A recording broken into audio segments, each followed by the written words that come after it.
Hi friends, and welcome to Teacher Therapy. I have a question for you today.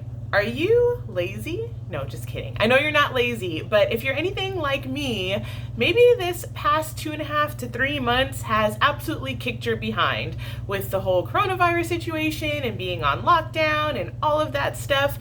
It's been really tempting to just spend hours binging on Netflix, scrolling through YouTube, going on social media binges, and maybe you've even raided all of the carbs in your house and your grocery store. And if you're just anything like me, you might be feeling a little bit like a hot mess right now.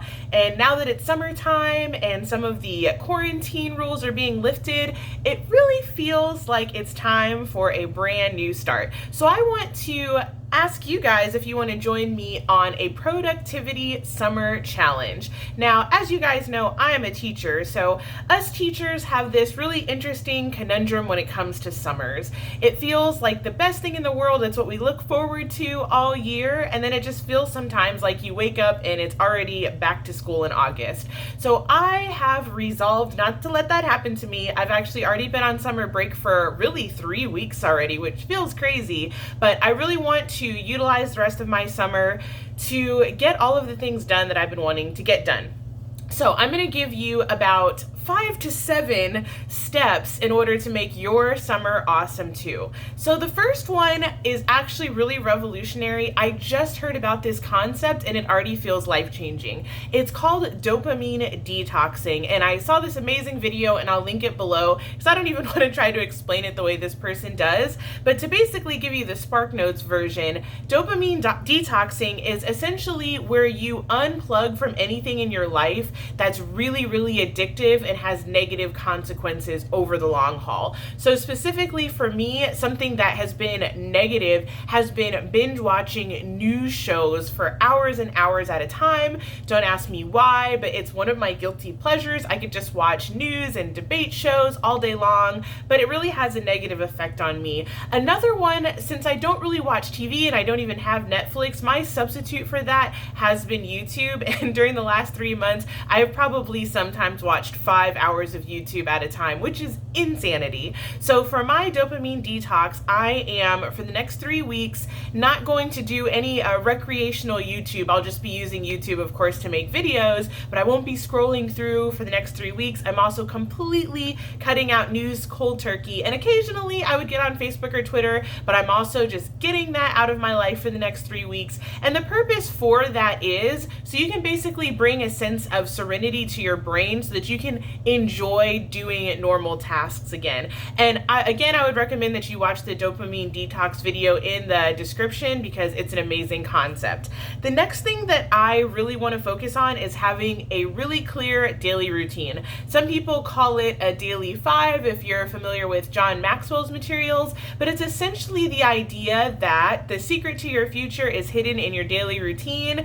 And John Maxwell says all the time, if you want your life to change something you do daily. So for a lot of people in their daily 5, they might have things like prayer, meditation, reading, brainstorming, journaling, anything like that, kind of small tasks, but doing them every single day just to see what a difference it'll make in your life. My next thing that I want to do is creating a daily to-do list, but in the past, what I would do is I would have to-do lists with like 47 things, and then I would just get disillusioned and not do anything, or I would pick the really easy things to do off my to-do list, and then I'd always have these massive projects that would never get done. So the idea is to pick your top 3 things and write them down every day and only focus on those things, and then anything that doesn't get done can just get carried over to the next day. That way you're always prioritizing your to-dos and you get a lot of those bigger projects taken care of over time. And a small tidbit point that I heard a long time ago that I really love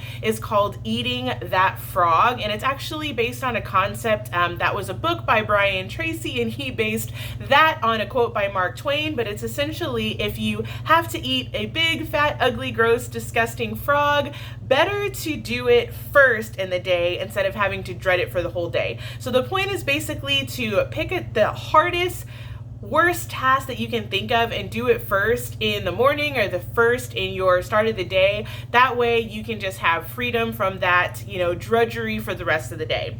Okay, the next thing that I am challenging myself to do is to really focus on regaining my health. If you're anything like me, any notions of dieting just went through the wind the last few months. I mean, I was just eating like sugar all over the place and just carbs and crazy food all day long and like didn't touch a vegetable. So even though it's probably like my least favorite diet in the world, I'm going to go back on the keto diet, pray for me, and just kind of refocus on gaining my health. And also my gym has finally opened up again. So my goal is to go 5 times a week. There's this really fun lady that does Zumba classes there. And so it actually makes it motivating for me to want to go to the gym. And finally, I want to basically pick several supplements and vitamins that I take every single day without fail.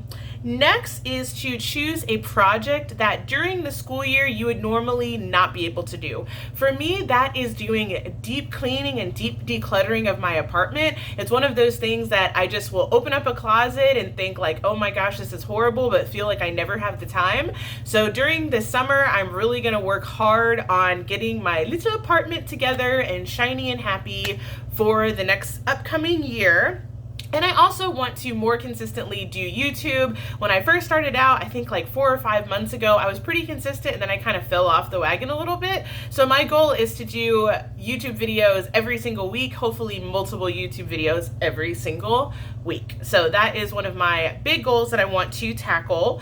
Now, numbers 6 and 7 are optional, but I think that they're pretty good ones. So for number 6 is do something to enhance your professional development during the summertime. For me, I really love reading and I love audiobooks. So one that I'm going to get through is The Power of a Positive Teacher, because everybody knows that I need more positivity in my life regarding teaching. So I'm definitely going to read that book, and I can let some of you guys know if you're interested what I thought about it.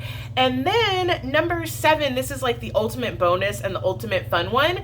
It's to go on a vacation. Now I know because of everything that's happened in the world, a lot of places are shut down, but we'll see if it happens. I do have a cruise booked in August, but in case it gets canceled, I even booked a backup plan for vacation, which is to go to Florida and stay on a beachside hotel. And I want that to happen so bad because I am in desperate need of a vacation. So I'm curious, what are your summer goals? Are you going to take any of the challenges that I've mentioned? I'd love to know what you guys do with your summer. So thank you again for all of you guys that have liked, commented, subscribed. I read all of your comments and I love each and every one of you. Have a great day and bye for now.